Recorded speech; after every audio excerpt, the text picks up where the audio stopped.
Il n'y a plus la confiance de la population. Nous avons une très bonne armée, mais nos militaires ne sont pas motivés. Vous savez, c'est une armée forte, une armée professionnelle. Nous avons des militaires qui ont débouté les M23. Ils avaient quitté nos frontières. Mais le grand problème que nous avons aujourd'hui, l'armée est démotivée. Moi-même, lors de ma tournée à l'est du pays, j'avais écrit au président Tshisekedi une lettre et j'avais parlé avec lui pour dire, écoutez, il faudrait qu'on améliore le salaire de militaires. Ils sont démotivés. Et aussi, il faut qu'on organise des bonnes élections parce que, vous savez, la légitimité aussi dans un pays doit compter. Et le grand problème que nous avons aujourd'hui, aussi longtemps que nos militaires ne sont pas bien rémunérés, le social ne marche pas et nous allons toujours continuer à pleurer. C'est pourquoi je dis, il y a moyen d'arrêter cette guerre, il faudrait avoir une vision et il faut dire non à l'agression. Alors les élections présidentielles, législatives, elles sont prévues par la CENI, la Commission électorale, le 20 décembre 2023. Pour la plupart des observateurs internationaux, le calendrier est matériellement intenable et un glissement inévitable. Mais le président Tshisekedi affirme que ce ne sera pas le cas. Quel est votre point de vue ? Vous savez, je me rappelle bien du cardinal Ambongo. Il avait dit, d'un mal, parfois, on peut sortir un bien pour le pays. D'abord, l'élection de Kadima a été contestée par tout le monde. Le président de la CENI. Le président de la CENI. Mais le plus important pour nous, c'est l'unité et l'avenir de notre pays. Oublions le passé, voyons voir l'avenir. J'espère que Kadima sera à la hauteur pour nous donner de bonnes élections. C'est vrai, il va être très difficile, mais il reste une année. Si on a la volonté de changer les choses dans notre pays, le président Kadima doit les démontrer. Et en plus, le plus important pour moi, c'est les jours des élections. Je demande à la population congolaise, ils doivent aller s'enrôler. Et le jour, nous n'allons pas permettre cette fraude, les élections chaotiques qu'on a eues en 2018. Je demande à la population congolaise de faire des sacrifices pour que nous puissions avoir de bonnes élections. Le jour des élections, ils ne doivent pas quitter le bureau de vote. Mais est-ce que l'état de siège décrété en Ituri et dans le Nord Kivu depuis plus d'un an ne risque pas de faire obstacle à la transparence ? Vous savez, je veux parler de l'état de siège, mais je voulais terminer d'abord le jour de vote. Ils ne doivent pas quitter le bureau de vote. On doit compter et afficher le résultat. Et nous ne serons pas d'accord avec le vote électronique, on sera d'accord avec le vote semi-électronique. L'état de siège, c'est un malheur pour nous. On a renouvelé l'état de siège plus de 40 fois aujourd'hui dans notre pays. Et l'état de siège a été mal planifié. Malgré que j'étais dans l'Union sacrée, on n'a jamais été consulté, mais cet état de siège a créé plus de problèmes. Et je crois que si on a été contacté, si tout était planifié, le gouverneur militaire ne pouvait pas rester à Goma. On allait le mettre dans les territoires où il y a la guerre. Comme ça, il allait être au front au lieu de rester dans un bureau climatique. Mais j'espère bientôt les militaires vont tout faire pour chasser le M23 dans notre pays et que nous aurons de bonnes élections.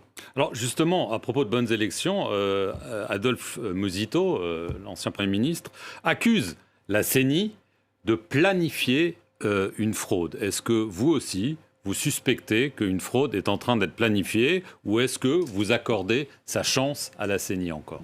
J'accorde la chance à la CENI. La seule solution, c'est la population. Elle doit rester vigilante. Elle doit rester sur chaque bureau de vote. Elle ne partira jamais aussi longtemps qu'on n'a pas encore compté les voix et affiché le résultat. Jusqu'à nouvel ordre, Moïse Katumbi, votre parti Ensemble pour la République et vous-même, vous êtes toujours allié de Félix Tshisekedi dans l'Union sacrée. Qu'est-ce que vous pensez, quel bilan vous portez, qu'est-ce que vous pensez de la gestion du pays par le président Tshisekedi depuis 4 ans? Vous savez, je suis allié dans l'Union sacrée, ça fait 2 ans. Le président Tshisekedi avait fait appel à moi et à mon parti pour le rejoindre. Mais le bilan est très mauvais. Le bilan est chaotique.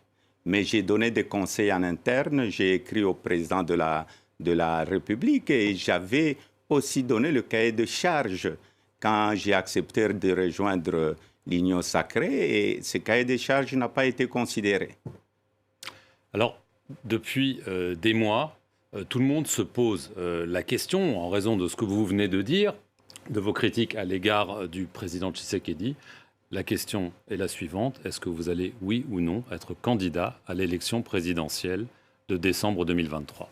Vous savez, ce n'est pas des critiques, c'est une réalité. J'ai donné de conseils en interne, mais comme la situation continue à être chaotique, je dois sauver un peuple en danger. Et je serai candidat en 2023, mais je dois avaliser ma candidature au congrès de notre parti le 19 à Lubumbashi. Donc, je serai candidat parce que j'ai une vision pour mon pays et j'ai un bilan quand j'étais gouverneur et j'ai de l'expertise aussi. Je ne viens pas là pour faire de l'aventure parce que vous savez, il ne faut pas chercher le pouvoir pour le pouvoir. Je serai un président qui ne pleure pas. Je serai un président qui va trouver des solutions pour son pays. Donc ça y est, votre décision est prise aujourd'hui, vous êtes candidat? La décision est prise, je suis candidat. Je suis candidat parce que j'ai une vision, j'ai un programme où on va nous respecter. Ce que je ferai, je vais créer de l'emploi. J'ai les infrastructures à refaire, il y a le tourisme. Aussi, on doit aussi reconstruire notre armée, donc la sécurité dans notre pays. J'ai tout un programme. Alors cela signifie qu'avec votre parti Ensemble pour la République, vous allez devoir quitter l'Union sacrée. Vous venez de nous le dire, vous allez tenir un congrès le 19, c'est-à-dire je crois lundi prochain. Ce sera où? Et est-ce que surtout vous ne craignez pas que beaucoup de vos députés, sénateurs, ministres même, vous avez 5 ministres actuellement dans le gouvernement, ne vous abandonnent pour soutenir le candidat Tshisekedi? Vous savez, j'ai décidé de quitter, donc j'ai dit au revoir à l'Union sacrée, mais je dois aussi consulter le membre de mon parti le lundi au congrès à Lubumbashi. Je sais qu'il y a des gens qui vont nous quitter, et c'est ça la démocratie. Ceux qui partent vont laisser la place aux autres. Mais nous allons continuer avec de vrais combattants qui voudront que nous puissions changer la situation de notre pays ensemble pour un Congo meilleur. Alors, cette décision, vous y avez longtemps réfléchi parce qu'elle est lourde de conséquences. Il y a quelques jours, Laurent Batebenga, le président du tribunal de commerce de Lubumbashi, a démissionné. Il a déclaré dans sa lettre de démission, on va le citer, avoir reçu des pressions pour intervenir dans le dossier de votre société, MCK, c'est un long litige, afin, et là je le cite, de priver un adversaire politique des ressources financières qui lui donneraient les moyens de combattre le régime lors des élections de 2023. Il parle de vous, visiblement, et de quoi s'agit-il? Vous savez, c'est le problème d'une ancienne société à moi qui est MCK. C'est un procès qui était ici à Paris, à la cour d'appel. MCK avait gagné le procès et à la cour de cassation de Paris. Et j'ai lu la démission du juge Batebenga. C'est ce que nous avions condamné ensemble avec le président Tshisekedi, l'arbitraire et l'instrumentalisation de la justice. Heureusement, il y a encore des personnes comme le juge Batebenga